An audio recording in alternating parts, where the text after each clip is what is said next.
Hər vaxtınız xeyir olsun. Bugün sizlər üçün tərtib etdiyim sınaqların birində saldığım situasiya sualının izahını təqdim edəcəm. Testi oxuyuram, diqqətlə dinləyin. Xarrat ağcaqayın ağacın oduncağından stul hazırladı. Hazırlama mərhələsində pəstahın üzərində emal sərhədlərini qeyd edib kontur xətlərini çəkdi.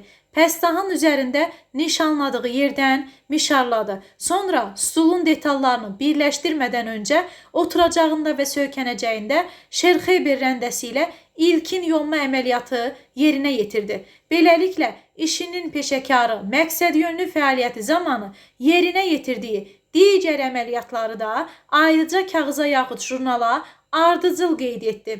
Sənətkarın qeydlər apardığı həmin kağız yaxud jurnal necə adlanır?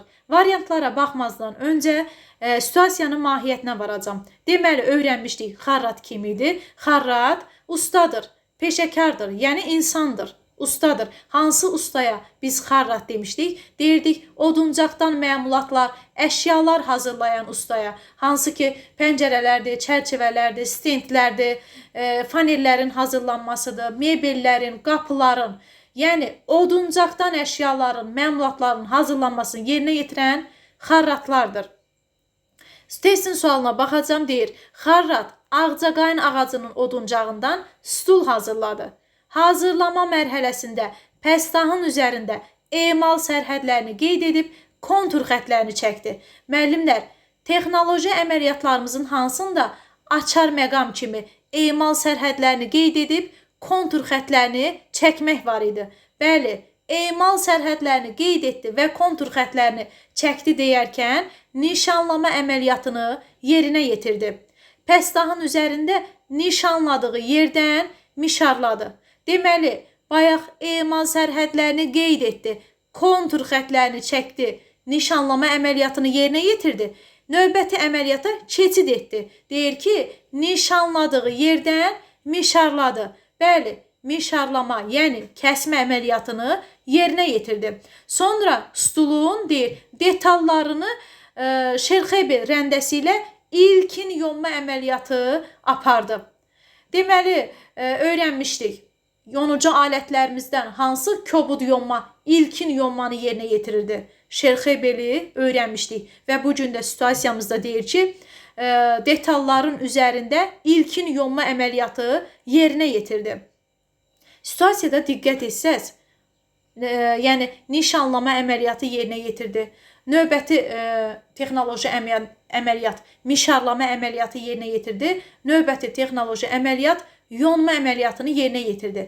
Və deyir ki, məqsəd yönlü fəaliyyəti zamanı yerinə yetirdiyi digər texnoloji əməliyyatları da kağıza yaxud jurnala ardıcıl qeyd etdi. Müəllimlər, zaten sonuncu cümlə bizə testin variantını verəcəkdir. Yəni, doğru variantı sonuncu cümlə bizə verəcəkdir. Deyir ki, digər əməliyyatları da, yəni kağıza yaxud jurnala ardıcıl qeyd etdi. Müəllimlər, sadalayır ki, yəni bizə izah edir ki, bir stulun hazırlanması, yəni məmulatın hazırlanması zamanı nişanlama, yəni texnoloji əməliyyatlarımızdan olan nişanlama əməliyyatını yerinə yetirdi. Daha sonra keçid elədi, mişarlama əməliyyatını yerinə yetirdi. Sonra yonma əməliyyatını yerinə yetirdi və deyir ki, digər, yəni bundan başqa da texnoloji əməliyyatlar yerinə yetirib. Yəni məmulatın, stulun hazırlanması zamanı situasiyada verdiyi texnoloji əməliyyatlardan başqa, deyir, digər texnoloji əməliyyatları da kağıza yaxud jurnala ardıcıl qeyd etdi. Yenə deyirəm, situasiyamızda deyir ki, həmin kağıza yaxud jurnala ardıcıl qeyd olunan sadəcə texnoloji əməliyyatların icra ardıcıllığıdır. Elə deyilmi, müəllimlər? Deməli, testimizin variantı nə olacaqdır? Marşrut xəritəsində nə öyrənmişdik? Bir məmulatın hazırlanması zamanı yalnız texnoloji əməliyyatların icra ardıcılığı marşrut xəritəsində qeyd olunacaqdır. Açar söz kimi də öyrənmişdik. İcra ardıcılığı, yəni əməliyyatların icra ardıcılığı marşrut xəritəsində qeyd olunacaqdır. Niyə cavabımız əməliyyat xəritəsi deyil? Bəli, hər birimizə məlumdur. Əməliyyat xəritəsi deyirdik nə idi? Keçidlərin, qurğuların, alətlərin siyahısıdır. Yəni biz burada nə keçid qeyd etməmişik, nə alətlər qeyd etməmişik. Elə deyilmi müəllimlər? Heç biz dedikmi o kağıza yaxud jurnala hansı alətin siyahısını qeyd etdikmi? Alətləri vurğuladıq? Xeyr. Daha sonra niyə cavabımız texnoloji xəritə deyil? Müəllimlər, biz texnoloji xəritədə öyrənmişdik ki, yəni bir məlumatın hazırlanması zamanı həyata keçirilən bütün məlumatlar, yəni ətraflı, təfərrüatı ilə qeyd olunan xəritə texnoloji xəritə idi. Yəni texnoloji xəritədə bir məlumatın hazırlanması zamanı istifadə olunan alətlər, tərtibatlar, deyirdi tətbiq olunan alət və tərtibatlar, həmin o istifadə olunan pəstahların qrafik təsviri, həmin tutaq ki, stul hazırlayacaqsa, stulun detallarının birləşdirilmə üsulu, bu stul yapışqanla birləşib, mismarla birləşib, şurupla birləşib, elə deyilmi? Axı biz orada kağıza yaxud jurnala ardıcıl qeydlərimizi apararkən alət qeyd etmədik, pəstahın qrafik təsvirini qeyd etmədik. Yəni daha sonra birləşdirmə üsulu, demədik bu stulun detalları hansı üsulla birləşdirilib. Elə deyilmi müəllimlər? Deməli, bizim cavabımız texnoloji xəritə deyil. Çünki biz həmin kağıza yaxud jurnala sadəcə texnoloji əməliyyatların icra ardıcıllığını qeyd etdik. Biz orada ətraflı təfərrüat ilə heç bir məlumatı qeyd etmədik. Daha sonra niyə cavabımız spesifikasiya deyil? Yəni, ümumiyyətlə, situasiyanın heç spesifikasiya ilə əlaqəsi yoxdur. Bəli, müəllimlərimizdən ayrıca sözünü görüb, spesifikasiya düşünən, yəni o variantı düşünən müəllimlərimiz var. Yəni, orada qeyd etmişəm ki, ayrıca kağıza. Biz bilirik ki, spesifikasiya nə idi? Məmulatın quruluşunu əks etdirən xüsusi cədvələ biz spesifikasiya demişdik. Və deyirdik, spesifikasiyada nələr qeyd olunur? Məmulatın adı, məmulatı təşkil edən detalların sayı, sıra nömrəsi, materialı, miqyası. Bəli, ümumilikdə konkret deyirdik ki, məmulatın quruluşunu əks etdirən xüsusi cədvəl spesifikasiya idi. Və spesifikasiya deyirdik ki, çertyojların sağ-aşağı küncündə yaxud da ayrı-ayrı vərəqlərdə verilir.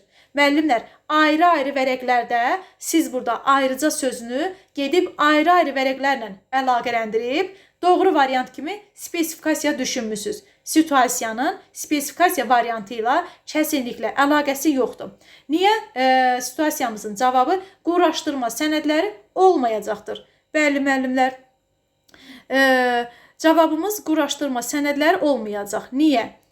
Quraşdırma sənədlərindən nə öyrənmişdik? Deyirdik ki, quraşdırma çertyoju, ümumi görünüş çertyoju, detalın çertyoju, spesifikasiya, təlimat, sxemlər hamısı quraşdırma sənədlərinə aiddir. Həmçinin biz elə quraşdırma sənədlərinə konstruktor sənədlər də deyirdik və deyirdik quraşdırma sənədləri nədir? Məlumat bazasıdır. Situasiyamızın cavabı kəsinliklə quraşdırma sənədləri olmayacaqdır. Elə deyilmi müəllimlər?